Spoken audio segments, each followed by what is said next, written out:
જય માં લક્ષ્મી મિત્રો ચૈત્ર નવરાત્રિના પહેલા દિવસે જો તમે કરી લેશો આ 5 કામ તો માતાજી 9 દિવસ સુધી સાક્ષાત દર્શન આપશે અને તમારા ઘરનું સંપૂર્ણ વાતાવરણ ભક્તિમય અને આનંદિત બની જશે। સાથે જ મિત્રો તમારી ગરીબી દરિદ્રતા દૂર થઈને તમે ધનવાન બની જશો। જી હા મિત્રો, હવે નવરાત્રિ આવવામાં માત્ર થોડા જ દિવસો બાકી છે, જેથી આજે અમે તમને આ વિડીયોમાં ચૈત્ર નવરાત્રિ આવતા પહેલા 5 એવા કામ જણાવીશું કે જો તમે આ 5 કામ નવરાત્રિના પહેલા દિવસે કરી લેશો તો તમારી જન્મોજન્માંતરની ગરીબી દૂર થઈ જશે અને માતાજી પ્રસન્ન થઈ જશે। તમારી જે પણ પૂજાપાઠ છે, ઉપવાસ છે, વ્રત છે તે સફળ થઈ જશે। માતા 9 દિવસ સુધી તમારા ઘરમાં વાસ કરશે અને તમે માતાજી પાસે જે પણ મનોકામના માંગશો તે ઝડપથી પૂર્ણ થઈ જશે। એવું કહી શકાય કે તમારી ઈચ્છિત મનોકામના 9 દિવસમાં જ પૂર્ણ થઈ જશે। આથી મિત્રો વિડીયોમાં અંત સુધી બન્યા રહેજો, કારણ કે આ વિડીયો તમારે માટે અત્યંત લાભદાયક સાબિત થવાનો છે। ચૈત્ર નવરાત્રિના દિવસોમાં માતાજીને ઝડપથી પ્રસન્ન કરવા માટે તમારે આ 5 બાબતોનું ધ્યાન જરૂર રાખવું જોઈએ। જી હા ભક્તો, ચૈત્ર નવરાત્રિના પહેલા દિવસે તમારે તમારા ઘરની છત પર લાલ રંગનું ત્રિકોણ આકારની ધજા જરૂર લગાવવી જોઈએ, જેના પર જય માતાજી લખેલું હોય। આ ધજા બજારમાં સરળતાથી મળી જાય છે અથવા તમે ઘરે પણ બનાવી શકો છો। એક ત્રિકોણ આકારની ધજા લઈને માતાના ચરણોમાં પ્રથમ દિવસે અર્પિત કરો અને સવારે પૂજા કર્યા પછી તે તમારા ઘરની છત પર લગાવો। આ ધજાને ઘરના ઈશાન ખૂણામાં એટલે કે ઉત્તર પૂર્વ દિશામાં લગાવો અને જો ત્યાં જગ્યા ન હોય તો ઉત્તર દિશામાં લગાવી શકાય। સાથે જ ત્યાં એક દીપક જરૂર પ્રગટાવો। ભક્તો, ચૈત્ર નવરાત્રિ માતાજીનું પાવન પર્વ છે, એવામાં આ ધજા લગાવવાથી ઘરમાં યશની વૃદ્ધિ થાય છે। જ્યારે તમે ઘરના છત પર ધજા લગાવો છો તે હંમેશા લહેરાતી રહે છે, જે તમારા જીવનમાં સફળતા, યશ, માન, પ્રતિષ્ઠા અને સુખ સમૃદ્ધિ લાવે છે। લહેરાતી ધજા તમારા ઘરની પવિત્રતા દર્શાવે છે। આ વખતે 29 માર્ચ રવિવારે ચૈત્ર નવરાત્રિના પહેલા દિવસે તમારે તમારા ઘરના ઈશાન ખૂણામાં એક લાલ રંગની ધજા જરૂરથી લગાવવી જોઈએ, કારણ કે લાલ રંગની ધજા માતાજીને અત્યંત પ્રિય છે અને તે માતાજીનું પ્રતીક છે। તેથી તમારે લાલ રંગની ધજા જરૂરથી લગાવવી જોઈએ। પછી મિત્રો, તમારે મંદિરમાં સ્વચ્છતા અને રંગરોગાન કરવું જોઈએ, જેના રંગ માટે તમે પેઇન્ટ અથવા ચૂનાનો ઉપયોગ કરી શકો છો। કેટલાક લોકો નવરાત્રિ દરમિયાન સુંદરકાંડનો પાઠ કરે છે, તો તમે પણ પહેલા દિવસે પાઠની સામગ્રી ભેગી કરીને સુંદરકાંડ કરી શકો।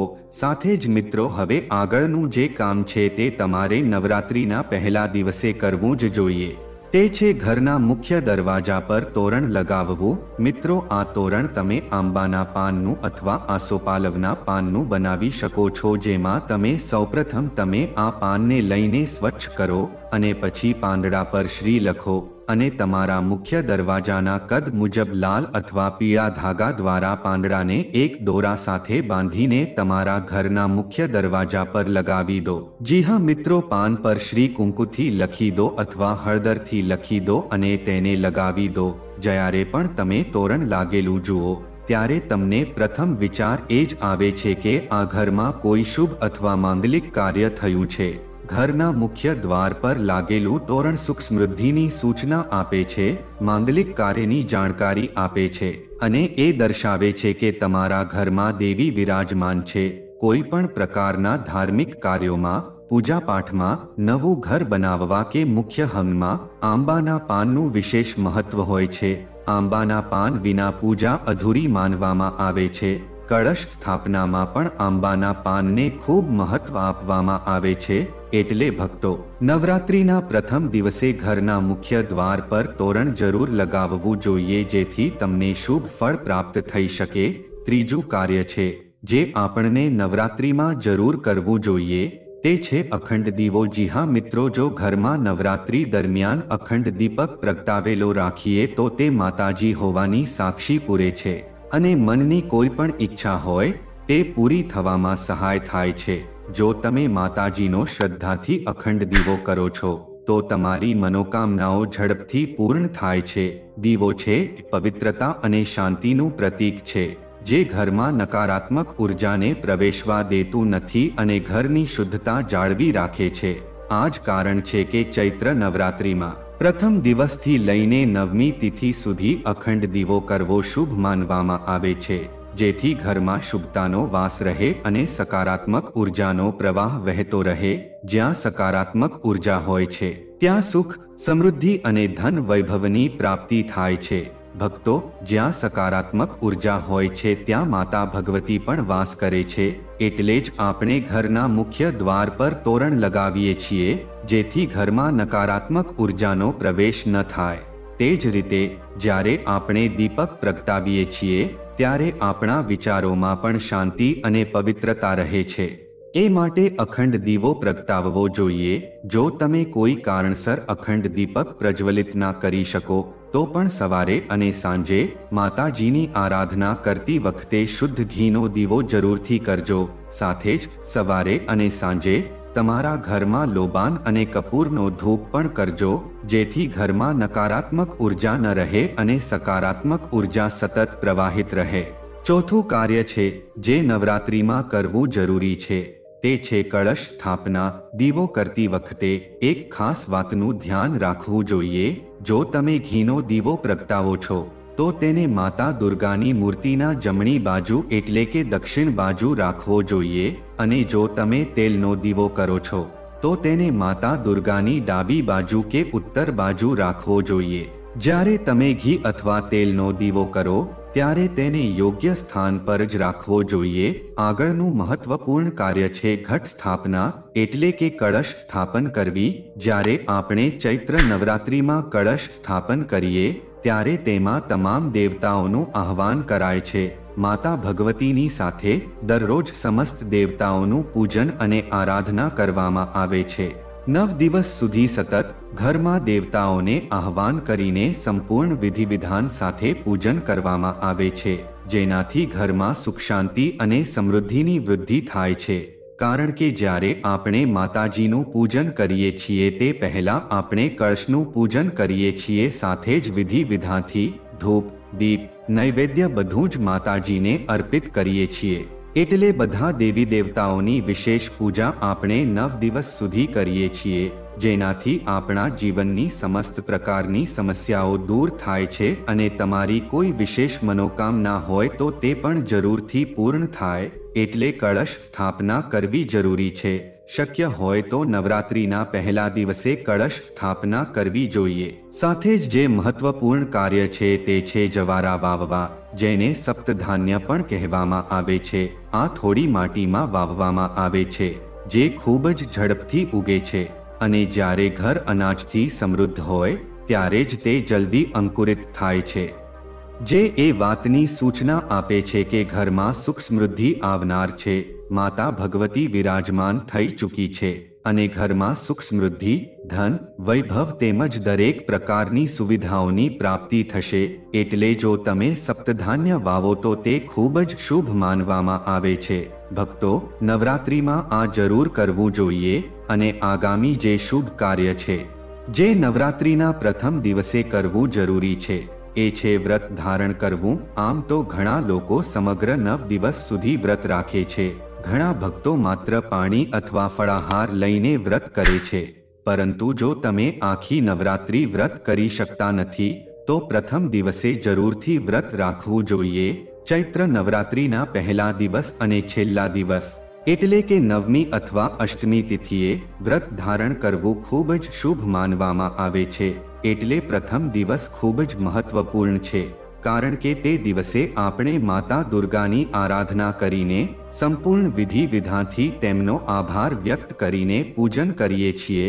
એટલે જો શક્ય હોય તો સંપૂર્ણ ચૈત્ર નવરાત્રિ વ્રત રાખવું જોઈએ.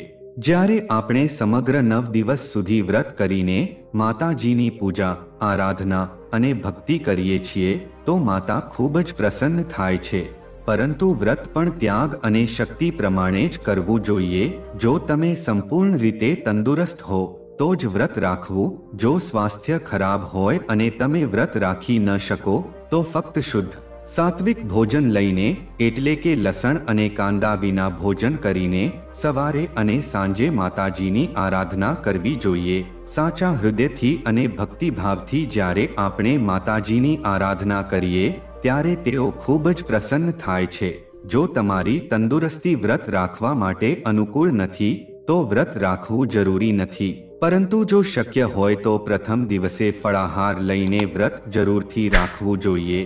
અને આગામી જે અગત્યનું કાર્ય છે જે નવરાત્રિમાં કરવું ખૂબ જ આવશ્યક છે એ છે ઘરના મુખ્ય દ્વાર પર બંને બાજુ સ્વસ્તિકનું ચિહ્ન દોરવું, જેથી કોઈ પણ પ્રકારની નકારાત્મક ઉર્જા ઘરમાં પ્રવેશ ન કરે। એ સિવાય આપણે સાથીઓ એટલા માટે જ કરીએ છીએ કે જેનાથી આપણા વિચારોમાં પણ નકારાત્મક ઉર્જા ન રહે, એ માટે સાથીઓ જરૂર કરવો જોઈએ। જ્યારે આપણે પૂજા, પ્રાર્થના અને મંત્રજાપ કરીએ છીએ ત્યારે તે નિર્વિઘ્ન પૂર્ણ થાય એ માટે અખંડ દીવો કરવો જોઈએ। પરંતુ જો તમે કોઈ પણ કારણસર અખંડ દીવો ના કરી શકો તો સવારે અને સાંજે માતાજીની આરાધના કરતી વખતે શુદ્ધ ઘીનો દીવો જરૂર કરવો। તેમજ સવારે અને સાંજે ઘરમાં લોબાન, ગુગળ અને કપૂર વડે આરતી કરવી જોઈએ, જેથી ઘરમાં નકારાત્મક ઉર્જા ન રહે અને ઘરમાં સકારાત્મક ઉર્જાનો વાસ રહે। અને આ સાથે નવરાત્રિમાં જરૂરી અન્ય પવિત્ર કાર્યો પણ કરવા જોઈએ। સાથે જ મિત્રો અમે તમને જણાવી દઈએ કે નવરાત્રિમાં તમારે તામસિક ભોજનનો ત્યાગ કરવો જોઈએ। ફળ, ફ્રૂટ જ્યુસ પીવાથી શરીરમાં ઉર્જા આવે છે અને વ્રત ધારણ કરનાર સ્ત્રી કે પુરુષ બીમારીઓથી બચી રહે છે। હવે અમે તમને જણાવી દઈએ કે ચૈત્ર નવરાત્રિ ક્યારે શરૂ થશે અને પૂજાનું શુભ મુહૂર્ત શું રહેશે, કયા દિવસે કયા માતાજીની પૂજા કરવી, કારણ કે નવરાત્રિ મિત્રો 9 દિવસ સુધી ચાલે છે અને દરેક દિવસ કોઈને કોઈ માતાજીને સમર્પિત છે। 9 દિવસમાં માતાના 9 સ્વરૂપોની પૂજા કરવામાં આવે છે। તો ચાલો જાણીને લઈએ। ચૈત્ર નવરાત્રિમાં 9 દિવસ સુધીમાં દુર્ગાના 9 સ્વરૂપોની પૂજા કરવામાં આવે છે। 2025માં ચૈત્ર નવરાત્રિ 30 માર્ચથી 6 એપ્રિલ સુધી મનાવવામાં આવશે।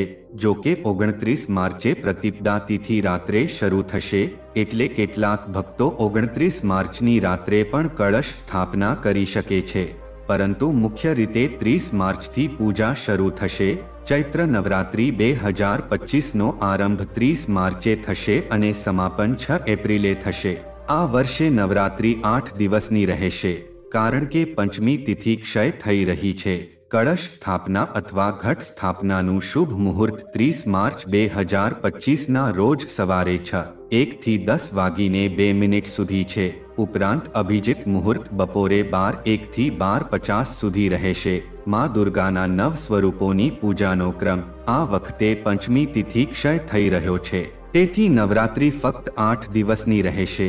અષ્ટમી 5 એપ્રિલે અને નવમી 6 એપ્રિલે વિશેષ પૂજા કરવામાં આવશે, જેમાં કન્યા પૂજન અને હવનનું આયોજન કરવામાં આવશે। 7 એપ્રિલે દશમી તિથિ છે, જે વ્રત પારણ માટે શુભ માનવામાં આવે છે। માં દુર્ગાના 9 સ્વરૂપોનું મહત્વ। માં શૈલપુત્રી, પાર્વતીરાજ હિમાલયની પુત્રી। નવરાત્રિનો પહેલો દિવસ। માં બ્રહ્મચારિણી, તપસ્યા અને સંયમની દેવી। માં ચંદ્રઘંટા, શાંતિ અને કલ્યાણની દેવી। માં કુષ્માંડા, બ્રહ્માંડની સર્જક અને ઉર્જાનું પ્રતીક। માં સ્કંદ માતા, ભગવાન કાર્તિકેય, સ્કંદની માતા। માં કાત્યાયની, રાક્ષસોનો નાશ કરનાર દેવી। માં કાલરાત્રિ, સમય અને નકારાત્મક શક્તિઓને નાશ કરનાર। માં મહાગૌરી, શાંતિ અને જ્ઞાનની દેવી। માં સિદ્ધિદાત્રી, તમામ સિદ્ધિઓ પ્રદાન કરનાર। વિશેષ પૂજા અને અનુષ્ઠાન। કળશ સ્થાપના 30 માર્ચે, અષ્ટમી અને નવમી પૂજન 5 અને 6 એપ્રિલે। કન્યા પૂજન અષ્ટમી અથવા નવમીએ, વ્રત પારણ દશમી 7 એપ્રિલે। આ રીતે ચૈત્ર નવરાત્રિ 2025માં ભક્તજનો માં દુર્ગાના વિવિધ સ્વરૂપોની વિધિપૂર્વક પૂજા કરીને સુખ, સમૃદ્ધિ અને શાંતિની પ્રાપ્તિ કરી શકે છે। ચૈત્ર નવરાત્રિ વ્રતનું પારણ 7 એપ્રિલ 2025ના રોજ દશમી તિથિના દિવસે કરવામાં આવશે। આ રીતે ચૈત્ર નવરાત્રિ 2025માં માં દુર્ગાના 9 સ્વરૂપોની પૂજા વિધિપૂર્વક કરવામાં આવશે, જેમાં કળશ સ્થાપનાનું વિશેષ મહત્વ છે।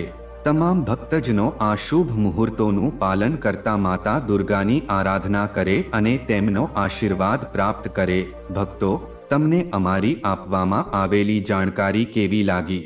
કૃપા કરીને કોમેન્ટ બોક્સમાં અવશ્ય જણાવો અને સાચા હૃદયથી લખો જય માતાજી, જય માં લક્ષ્મી. ચેનલને જરૂરથી સબસ્ક્રાઇબ કરી લો, જેથી તમે આવા વધુ લાભદાયક વિડીયોઝની સીધી નોટિફિકેશન દ્વારા માહિતી મેળવી શકો. વિડીયોના અંત સુધી જોડાયેલા રહેવા માટે આપ સૌનો આભાર. નેક્સ્ટ વિડીયોમાં મળીએ, ત્યાં સુધી મારા તમને નમસ્કાર.